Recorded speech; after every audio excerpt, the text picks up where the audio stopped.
बिस्मिल्लाहिर्रहमानिर्रहीम, अस्सलाम वालेकुम। मैं समी इब्राहिम और आप देख रहे हैं हमारा यूट्यूब और फेसबुक चैनल। इम्पॉर्टेंट केसेस हैं आज।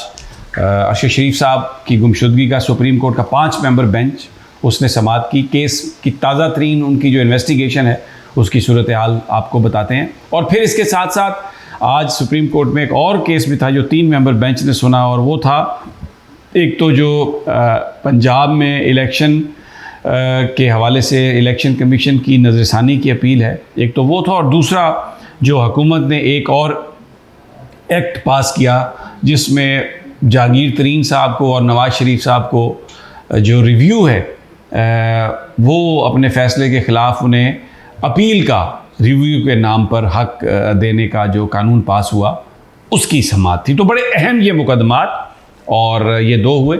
और फिर इसके अलावा अब बहुत दिन हो गए, इमरान रियाज साहब का भी पता नहीं चला, नामवर सहाफ़ी हैं। कोई भी महकमा जो है वो ये मानने के लिए तैयार नहीं है कि वो उनके पास हैं। बड़ी एक अजीब सी सूरत हाल है। अदालतें भी हमें बेबस नज़र आ रही हैं और जो लॉ इन्फोर्समेंट है वो भी हमें पता नहीं दे रही कि इमरान रियाज साहब कहाँ हैं। उनकी फ़ैमिली की हालत बुरी है, उनके बच्चे, उनकी वाइफ, उनकी वालदा, उनके वालिद सब परेशान हैं और मेन स्ट्रीम मीडिया पर भी कोई उनकी बात नहीं हो रही। बड़ा ये एक मौजू है, एक ऐसा इशू है जो पाकिस्तान के सहाफ़ी जो हैं उनके लिए ये बड़ा तकलीफ़देह है कि वो इतने दिनों से गायब हैं और ये भी नहीं पता चल रहा कि वो कहाँ पर हैं और क्या सराइयों की बुनियाद पर आप किसी की तरफ उंगली भी नहीं उठा सकते।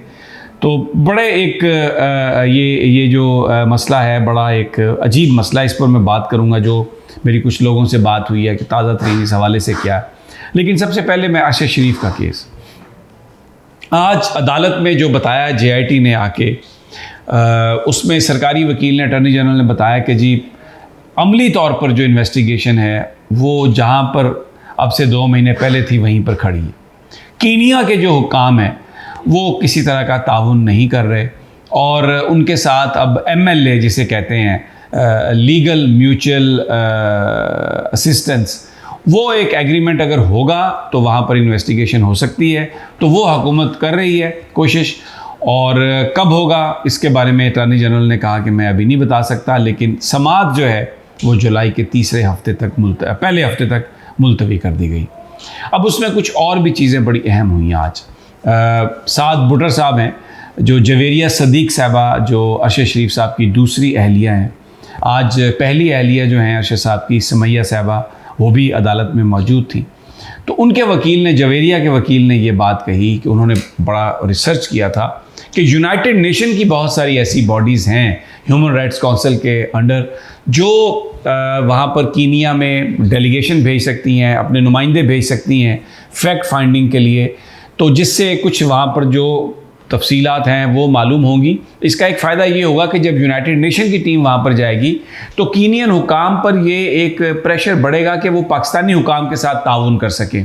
तो इसलिए ये बड़ा ज़रूरी है। अदालत ने अटॉर्नी जनरल साहब से कहा कि आप इसके बारे में राय दें, और अदालत ने कहा कि हम ये नहीं कर सकते किसको कहें किसको ना कहें, उसमें बहुत सारी ऐसी चीज़ें हैं, तो ये हमारे लिए ज़रा मुश्किल है। लेकिन मैं सोच रहा था उस वक्त, और ये मैं विदाउट मिंसिंग माई वर्ड्स ये मैं कह रहा हूँ कि जब जरदारी साहब सदर थे, यूसुफ रज़ा गिलानी साहब वज़ीर आज़म थे, और स्विस केसेस जो थे जिसमें पैसे का मामला था, तो उसमें सुप्रीम कोर्ट ऑफ पाकिस्तान ने ये कहा यूसुफ रज़ा गिलानी साहब वज़ीर आज़म पाकिस्तान से कि वो स्विस हुकूमत को लेटर लिखे तफसीलात के लिए। लेकिन यूसुफ रज़ा गिलानी साहब ने कहा कि आसिफ अली जरदारी साहब सदर हैं और वो उनको इस्तिस्ना हासिल है और हम लेटर नहीं लिखेंगे। तो तौहीन अदालत पर यूसुफ रज़ा गिलानी साहब की वज़ारत उस्मा चली गई। तो ये अगर कहा जाए या अगर अदालत ये कहे कि वो किस तरह हुकूमत को ये डायरेक्शन दे सकती है, तो उसकी मिसाल मौजूद है जो आइनी का, क्योंकि ये एक कत्ल है और कत्ल भी एक नामवर सहाफ़ी का है और कीनिया में उसको टॉर्चर करके मारा गया। तो डेफिनेटली पूरी कौम जानना चाहती है कि मारा किसने है। मैं इस वक्त किसी स्पेकुलेशन की बात नहीं करूंगा और मैं रद्द करता हूं किसी भी स्पेकुलेशन को, इसलिए कि जब तक सबूत ना हो हम किसी पर कत्ल का इल्ज़ाम नहीं लगा सकते। तो इस मामले में अदालत को चाहिए था कि वो डायरेक्शन देती, लेकिन उन्होंने क्या कहा, उन्होंने अटॉर्नी जनरल से कहा कि आप देखें इसमें तो अटॉर्नी जनरल साहब ने कहा जी वो तो हम एमएलए की कोशिश कर रहे हैं, तो अल्लाह करेगा वही हो जाएगा, तो शायद इसकी ज़रूरत ही ना पड़े। तो अब ये जो हुकूमत है शहबाज हुकूमत, इसके ऊपर तो इल्ज़ाम है, क्योंकि जिस वक्त अरशद शरीफ साहब इस मुल्क से भागे थे तो इसी हुकूमत के थानों में उनके खिलाफ FIR दर्ज की गई थी, उन पर पर्चे दर्ज थे जिसकी वजह से वो भागे थे। तो ये क्यों कहेंगे भला यूनाइटेड नेशन को कि आप इंक्वायरी करें? तो अदालत का इन्हीं को कहना मुझे समझ नहीं आई कि इसकी क्या वो जस्टिफिकेशन दे सकते हैं। दूसरी इसमें ये बात थी कि एक उनकी वालदा साहबा ने दरख्वास्त दी हुई है कि कुछ नामों को इन्वेस्टिगेशन में शामिल किया जाए। तो अदालत में आज शौकत सदीकी साहब जो उनके वकील हैं उनकी वालदा के, उन्होंने इसको एजिटेट किया। तो उस पर अदालत ने कहा कि सुप्रीम कोर्ट ना तो इन्वेस्टिगेशन कर सकती है, ना इन्वेस्टिगेशन को सुपरवाइज़ कर सकती है। तो उन्होंने इन्वेस्टिगेटिंग ऑफिसर को भी बुलाया और शौकत साहब से कहा कि आप इनके पास दरख्वास्त ले जाएं और उनसे कहा कि आप कानून के मुताबिक जो आपने कार्रवाई करनी है आप कर लें। शौकत सदीकी साहब की ये इंसिस्टेंस थी, वो ये कह रहे थे, उन्होंने इंसिस्ट किया कि कोई इस हवाले से ऑब्जर्वेशन दे दें, जो अदालत ने कहा कि हम क्या ऑब्जर्वेशन दें। बहरहाल जुलाई के पहले हफ्ते तक ये समाअत मुलतवी हुई है। अब अगर लीगल म्यूचुअल असिस्टेंस यानी MLA अगर साइन नहीं होता कीनिया के साथ तो तावन नहीं मिलेगा। और फिर ये जो आज साद साहब ने जो बात कही है, भुट्टर साहब ने बड़ा अच्छा उन्होंने होमवर्क किया और उसमें ये बड़ी एक अच्छी बात थी कि यूनाइटेड नेशन की एक बॉडी इस तरह मौजूद है कि वो ये कर सकती है, लेकिन उसके लिए जो मेंबर स्टेट है, यानी अगर हुकूमती सतह पर दरख्वास्त की जाएगी तो फिर उस पर अमल दरामद होगा। इंडिविजुअल्स दरख्वास्त तो दे सकते हैं, लेकिन वो इतनी लंबी लाइन है। और सुमैया भाभी ने मुझे बताया कि उन्होंने दरख्वास्त दी भी हुई है, लेकिन क्योंकि अभी उनकी को बारी नहीं आई। तो ये तो मामला था अरशद शरीफ साहब के केस का। अब जुलाई के पहले हफ्ते में और अमली तौर पर इन्वेस्टिगेशन स्टॉल्ड है, कोई किसी तरह की उसमें पेशरफ नहीं हुई। अब दूसरा केस था कि जो नवाज़ शरीफ साहब और जहांगीर तरीन साहब को रिव्यू के नाम पर अपील की इजाज़त, उसमें बड़ा अच्छा आज आर्गूमेंट हुआ, लेकिन लुब्बे लुबाब ये था, समाअत कल के लिए मुलतवी हुई। लुब्बे लुबाब ये था, आज अली ज़फ़र साहब ने दलाइल दिए कि जो आर्टिकल 188 के तहत जो रिव्यू यानी 184(7) के तहत जो फ़ैसले आते हैं या किसी भी फ़ैसले में जो रिव्यू है उसका जो स्कोप है वो बड़ा महदूद होता है। और अगर उसमें आपने under the garb of review अगर आपने अपील फ़ाइल करनी है तो उसके लिए आइन में आपको तरमीम चाहिए, एक्ट ऑफ पार्लियामेंट से ये काम नहीं हो सकता। और उसमें मुनीब अख्तर साहब के बड़े अच्छे सवाल थे, उमर इताब बंदयाल साहब ने भी बड़े अच्छे सवाल किए, इजाज़ुल एहसन साहब ने भी बहस में पूरा हिस्सा लिया।